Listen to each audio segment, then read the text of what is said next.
ಓಂ ಲಕ್ಷ್ಮೀ ನಾರಸಿಂಹಾಯ ನಮಃ. ನಿತ್ಯಭಕ್ತಿ ಕಾರ್ಯಕ್ರಮಕ್ಕೆ ಸುಸ್ವಾಗತವನ್ನು ಕೋರುತ್ತಾ ಕಾರ್ತೀಕ ಮಾಸ ಅಂದ್ರೆ ಎಷ್ಟೋ ಜನ ಕಾಯ್ತಾ ಇರ್ತಾರೆ.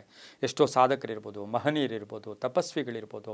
ಈ ಮಾಸ ಪೂರ್ತಿ ಜಪ ತಪ ದಾನಗಳಿಗೆಲ್ಲಕ್ಕೂ ಕೂಡ ಪ್ರಾಶಸ್ತ್ಯದ ಜೊತೆಗೆ ದೀಪದ ಮುಖೇನ ಭಗವಂತನನ್ನು ಸ್ಮರಣೆ ಮಾಡ್ಕೊಳ್ಳೋದು, ಭಗವಂತನ ಆರಾಧನೆ ಮಾಡ್ಕೊಳ್ತಕ್ಕಂಥ ಪರ್ವ ಕಾಲವನ್ನು ನಾವು ಕಾರ್ತೀಕ ಮಾಸ ಇನ್ನೇನು 1ನೇ ತಾರೀಕಿನ ತನಕ 1 ಡಿಸೆಂಬರ್ ತನಕ ನಾವು ಈ ಕಾರ್ತೀಕ ಮಾಸ 1 ಅಮಾವಾಸ್ಯೆ ಇರತಕ್ಕಂಥ ದಿನದಿಂದ ನಾವು ಮಾರ್ಗಶಿರ ಮಾಸಕ್ಕೂ ಕೂಡ ಹೋಗ್ತಾ ಇದ್ದೀವಿ. ಆದರೆ ಇನ್ನು ಕೆಲವೇ ದಿನಗಳಿದೆ.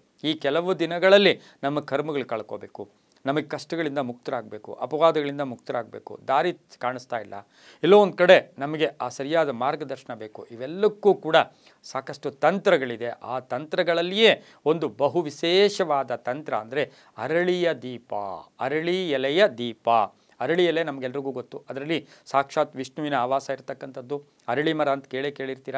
ಅರಳಿ ಮರದಿಂದ ನಾವು ಸ್ವಲ್ಪ ಹೊತ್ತಲ್ಲಿ ಕುಳಿತು ಬಂದಿದ್ದೆ ಆದರೆ ನಮ್ಮ ದೇಹದಲ್ಲಿ ಉಸಿರಾಟದ ಪ್ರಕ್ರಿಯೆ ತುಂಬ ಚೆನ್ನಾಗಿರುತ್ತೆ, ಆರೋಗ್ಯ ತುಂಬ ಚೆನ್ನಾಗಿರುತ್ತೆ.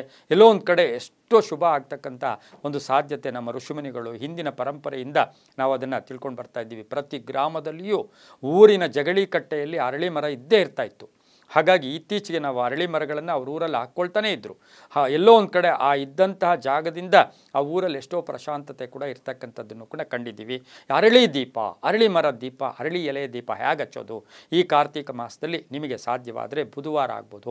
ಹಾಗೆಯೇ ಬುಧವಾರ, ಶುಕ್ರವಾರ, ಶನಿವಾರ ಈ 3 ದಿನಗಳಲ್ಲಿ, ಈಗ ಬರ್ತಾ ಇರತಕ್ಕಂಥ ಈ ಕೆಲವೇ ದಿನಗಳಲ್ಲಿ ಬುಧವಾರ ಹಾಗೆ ಶುಕ್ರವಾರ ಶನಿವಾರದ ಸಂಧ್ಯಾ ಕಾಲದಲ್ಲಿ ಈ ಅರಳಿ ಎಲೆ ದೀಪವನ್ನು ಯಾರು ಹಚ್ತಾರೋ ಅವರಿಗೆ ಸ್ಥಿತಿಕಾರಕನಾದ ವಿಷ್ಣುವಿನ ಅನುಗ್ರಹ ಸಿಗುತ್ತೆ. ಹಾಗೆ ಕೆಲಸ ಕಾರ್ಯಗಳಲ್ಲಿ ಜಯ ಆಗುತ್ತೆ, ಆರೋಗ್ಯ ಪರಿಪೂರ್ಣ ಆಗುತ್ತೆ, ಐಶ್ವರ್ಯ ವೃದ್ಧಿ ಆಗ್ತಕ್ಕಂಥದ್ದು, ಮನೆಯಲ್ಲಿ ಶುಭದ ವಾತಾವರಣ ಏರ್ಪಡ್ತಕ್ಕಂಥದ್ದು, ತಕ್ಷಣವೇ ಇಮ್ಮಿಡಿಯೇಟ್ ರಿಸಲ್ಟ್ ಕೊಡ್ತಕ್ಕಂಥ ಸಾಧ್ಯತೆ ಇರುತ್ತೆ. ಹೇಗೆ ಹಚ್ಚೋದು ಈ ಅರಳಿ ದೀಪವನ್ನು? ಹೇಗೆ ಹಚ್ಚೋದು? ಅದನ್ನೇ ಈ ಅರಳಿ ಎಲೆಯ ದೀಪಕ್ಕೆ ನಾವು ಸರ್ವ ಶ್ರೇಯಸ್ಸಿಗಾಗಿ ದೀಪ, ಸರ್ವ ಶ್ರೇಯಸ್ಸಿಗಾಗಿ ದೀಪ. ಯಾಕೆಂದರೆ ಇಲ್ಲಿ ವಿಷ್ಣುವಿನ ಆವಾಹನ ಇರುತ್ತೆ. ಈ ದೀಪ ಎಲ್ಲಿಡಬೇಕು? ತುಳಸಿ ಗಿಡದ ಹತ್ರ ಇಡಬಹುದು. ಮನೆಯಲ್ಲಿ ತುಳಸಿ ಗಿಡ ಇದ್ದರೆ ತುಳಸಿ ಗಿಡದ ಹತ್ರ ಇಡಿ.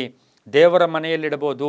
ಮುಖ್ಯವಾದ ಸಿಂಹದ್ವಾರ, ಮುಖ್ಯವಾದ ದ್ವಾರ, ಮನೆಯ ಪ್ರಮುಖ ದ್ವಾರದ ಹತ್ರ ಇಡಬಹುದು. ಪೂರ್ವಾಭಿಮುಖವಾಗಿ ಉತ್ತರಾಭಿಮುಖವಾಗಿ ಇಡಬಹುದು.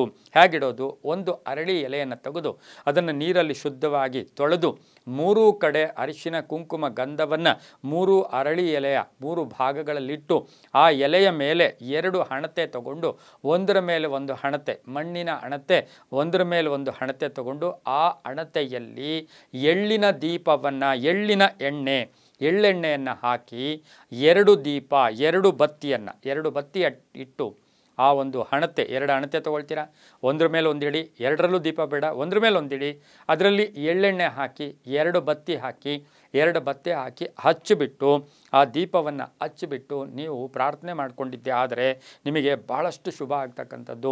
ಈ ಒಂದು ಕಾರ್ತೀಕ ಮಾಸದಲ್ಲಿ ವಿಶೇಷವಾದ ದೀಪ ಕೂಡ ಇದಾಗಿರುತ್ತೆ. ಅರಳಿ ಎಲೆ ದೀಪ ಅಂತ ಕರಿತೀವಿ. ವಿಷ್ಣುವಿಗೆ ತುಂಬ ಇಷ್ಟವಾದದ್ದು. ಯಾರ ಮನೆಯ ಹತ್ತಿರ ಸಂಧ್ಯಾಕಾಲದಲ್ಲಿ ಗೋಧೂಳಿ ಮುಹೂರ್ತದಲ್ಲಿ ಈ ಕಾರ್ತೀಕ ಮಾಸದಲ್ಲಿ ಅರಳಿ ಎಲೆಯಲ್ಲಿ ದೀಪವನ್ನು ಹಚ್ತಾರೆ ಆ ಮನೆಗೆ ಸರ್ವ ಶ್ರೇಯಸ್ಸಾಗುತ್ತೆ, ಶುಭ ಆಗುತ್ತೆ, ತುಂಬಾ ಒಳ್ಳೆಯದಾಗುತ್ತೆ. ಇದನ್ನು ಮಾಡಿ ನೋಡಿ. ತಕ್ಷಣವೇ ಕಾಲಾಯ ತಸ್ಮೈ ನಮಃ. ಕಾಲ ತುಂಬ ಕಡಿಮೆ ಇದೆ. ಎಲ್ಲರಿಗೂ ಒಳಿತಾಗಲಿ. ಸರ್ವೇ ಜನ ಸುಖಿನೋ ಭವಂತು. ಸಮಸ್ತ ಸನ್ಮಂಗಳಾನಿ ಭವಂತು.